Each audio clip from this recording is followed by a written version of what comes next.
విజయవాడ పశ్చిమ నియోజకవర్గం నుంచి మాట్లాడుతున్నాను. నా పేరు మొహమ్మద్ జాకీర్, ఇతని పేరు మొహమ్మద్ షేక్ అబ్దుల్ సలీం. ఇప్పుడు మన యూట్యూబ్లో చూసాం మేము, ఎవరో అనంతపూర్ నుంచి ఏదో విమర్శించి మాట్లాడుతున్నారు మా ఎమ్మెల్యే జలీల్ ఖాన్ గారి గురించి. ఆయన గురించి ఏం తెలుసో ఏం తెలీదు మాకు. అది ఎందుకు అలా మాట్లాడుతున్నాడో ఏంటో.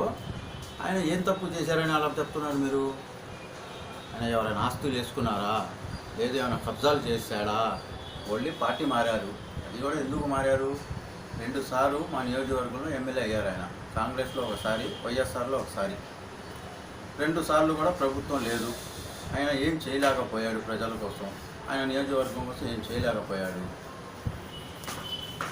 అది ఏదో మా నియోజకవర్గాన్ని చేద్దాం, అభివృద్ధి చేద్దాం, మా ముస్లిం మైనార్టీల కోసం ఏదో ఒకటి చేద్దామని పార్టీలో వెళ్ళాడు తప్ప వేరే ఉద్దేశంతో కాదు. ఆయన మాటికి పార్టీ మారారు, ఏం చేయలేదు అంటున్నారు. ఏం చేశారో ఏం చేయలేదో మా పశ్చిమ నియోజకవర్గం ప్రజలకు తెలుసు. ఒక్కసారి విజయవాడ వచ్చి కాళేశ్వరం మార్కెట్ నుంచి గొల్లపూడి దాకా మీరు చూసుకోండి. ఇటు పంజా సెంటర్ నుంచి చిట్టినగర్ దాకా రోడ్లు చూసుకోండి. ప్రతి వీధిలో, ప్రతి ఏరియాలో రోడ్డు వేయించిందే ఆయన. మా నియోజకవర్గం ఎంత అభివృద్ధి చెందిందో మాకు తెలుసు. ఎక్కడో అనంతపూర్లో కూర్చొని ఏదో వాట్సాప్లో, ఫేస్బుక్లో, యూట్యూబ్లో చెప్పేసాము కదా కాదు సార్. ఏమైనా ఉంటే డైరెక్ట్గా విజయవాడకి రా. నీకు సిగ్గు శరం ఉంటే, నీకు రోషం ఉంటే విజయవాడకు వచ్చి ఆయన ముందు వచ్చి మాట్లాడు. అంతేగాని ఆయన విమర్శించేవంతా వాడివి కాదు నువ్వు.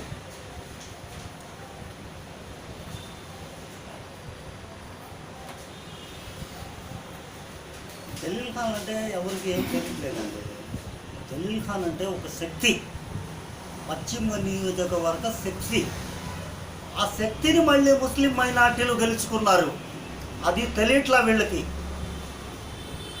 ఆ శక్తి మాకు మళ్ళీ కావాలి, జలీల్ ఖాన్ లాంటి శక్తి మాకు కావాలని చెప్పి గెలిపించుకున్నారు తప్ప వేరే ఉద్దేశంతో కాదు.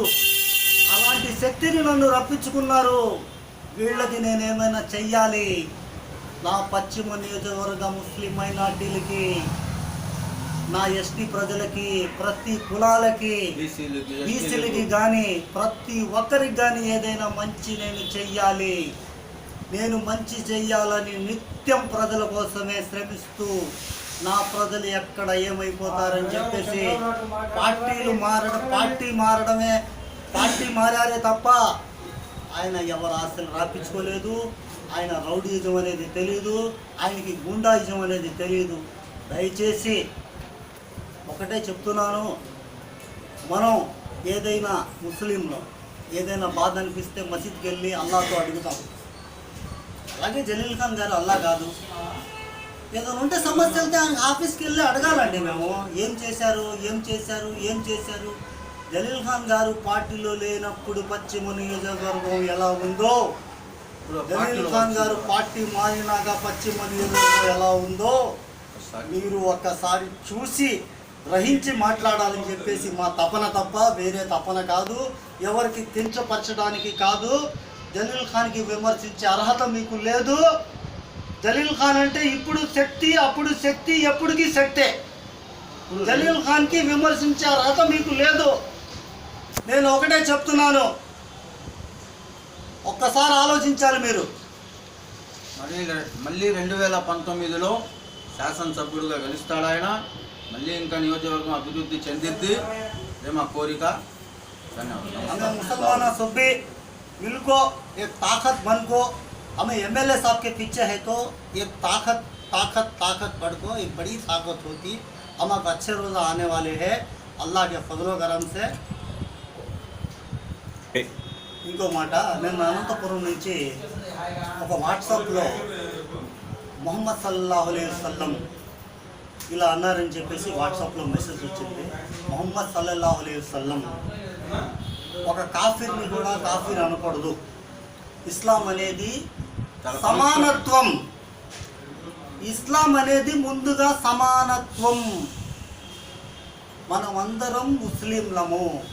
మన ముస్లింలు మనం గౌరవించకపోతే ఇంకా అంతే సంగతులు. దయచేసి మీరు ఒక మంచి చేస్తున్నాడు, ఆయన మంచి చేస్తాడు, చూద్దాం. అంతే తప్పే ప్రతి వాళ్ళు జలీల్ ఖాన్కి విమర్శించే అర్హత మీకు లేదు, మాకు లేదు. నమస్తే.